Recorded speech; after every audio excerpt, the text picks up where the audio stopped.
तो हम एक बार फिर से आपके सामने आ गए हैं लोकी के एपिसोड 2 के साथ। तो जैसे कि हमने लोकी के एपिसोड 1 में आपको सारी जानकारी दी थी, उसी तरह अब लोकी के एपिसोड 2 की शुरुआत भी होती है 1985 के सीन को दिखाते हुए, जहां पे एक वेरिएंट की तलाश में मिनटमैन आते हैं और अपने ग्रुप के साथ वो सारी जगह खोजते हैं। अब वो सभी मिलकर एक टेंट के अंदर जाते हैं और वहाँ पे वेरिएंट लोकी उनका इंतजार कर रही होती है। फिर एक मिनटमैन को कंट्रोल करके बाकी के दूसरे मिनटमैन को मारने लगती है।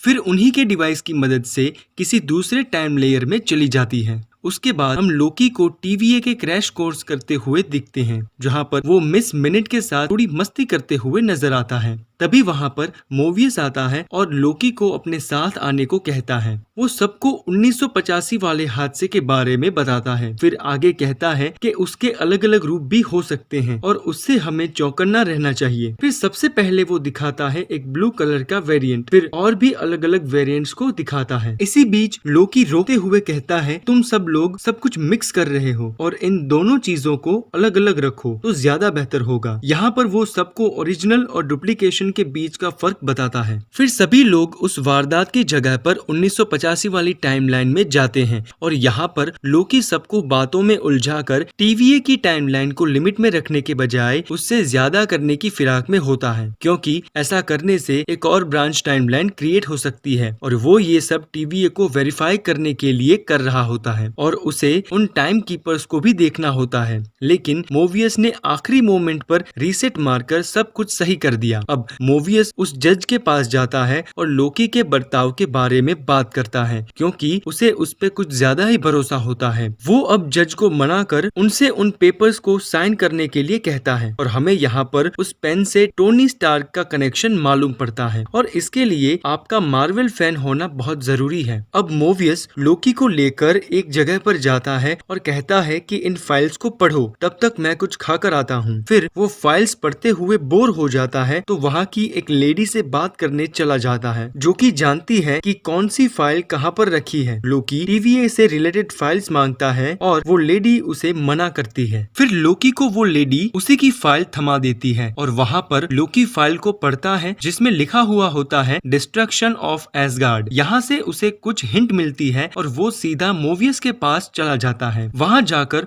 वो टाइमलाइन में होने वाले बदलाव और ब्रांच टाइमलाइन से जुड़ी बातें मोवियस से कहता है और लोकी आगे कहता है कि क्या टाइमलाइन के चेंजेस अगर वो कह रहा है उस तरीके से होते हैं तो टीवीए वालों को पता चलेगा। इस पर मोवियस कहता है कि पता तो चलना चाहिए, लेकिन लोकी कहता है कि पता नहीं चलेगा और वो मोवियस को कुछ और बातें भी समझाता है। फिर वो 79 एडी में चला जाता है ताकि वो मोवियस को अपनी थ्योरी बता सके। अब लोकी पहले तो उस वक्त के लोगों के साथ इंग्लिश में बात करता है, लेकिन किसी को इंग्लिश समझ नहीं आती, जिसकी वजह से उस पे कोई ध्यान नहीं देता और फिर वो उनकी लैंग्वेज में बात करता है और तभी वहाँ पर वोल्केनो फटता है और फिर लोकी और मोवियस वापस आते हैं और मोवियस उसकी थियोरी को सच मानने लगता है। फिर वो लोकी से कहता है कि वो लेडी वेरिएंट के बारे में और भी बात करे और फिर बातों बातों में उसे एक च्युइंगम याद आती है जिसे उसने पहले एपिसोड में उस लड़की के पास से लिया था। उस च्युइंगम को टेस्ट करना होता है कि वो किस टाइमलाइन से आई है। इस पर फाइनली उन्हें अनुमान होता है कि ये 2047 से लेकर 2051 तक की है, यानी कि इसी के बीच में वो लेडी लोकी वेरिएंट छिपी हो सकती है। अब लोकी अपनी कैलकुलेशन लगाकर एक टाइमलाइन चूज करता है और मोवियस को भी ये बात काफी हद तक सही लगती है और वो जज के पास जाता है एक टीम की रिक्वेस्ट करने के लिए। बड़ी मुश्किल के बाद वो हाँ कहती है। अब वो लोग उस जगह पे पहुंचते हैं और वहाँ पर टीम दो हिस्सों में बट जाती है। उस पर B-15 कहती है कि लोकी उसके साथ रहेगा। तभी स्क्रीन पे हमें दिखाया जाता है कि कोई उन पर नजर रखे हुए है और एक टाइमर सेट करके वहाँ से चला जाता है। दूसरी तरफ उन्हें किसी पे शक होता है तो वो उसे पकड़ने के लिए जाते हैं। तभी वो आदमी के अंदर लेडी लोकी होती है तो वो B-15 को कंट्रोल करती है। फिर लोकी और लेडी लोकी आमने सामने एक दूसरे से बात करते हैं और दूसरी तरफ वो मिनटमैन भी मिल जाती है जो कि लेडी लोकी अपने साथ लेकर गई थी। दूसरी ओर लेडी लोकी असली लोकी से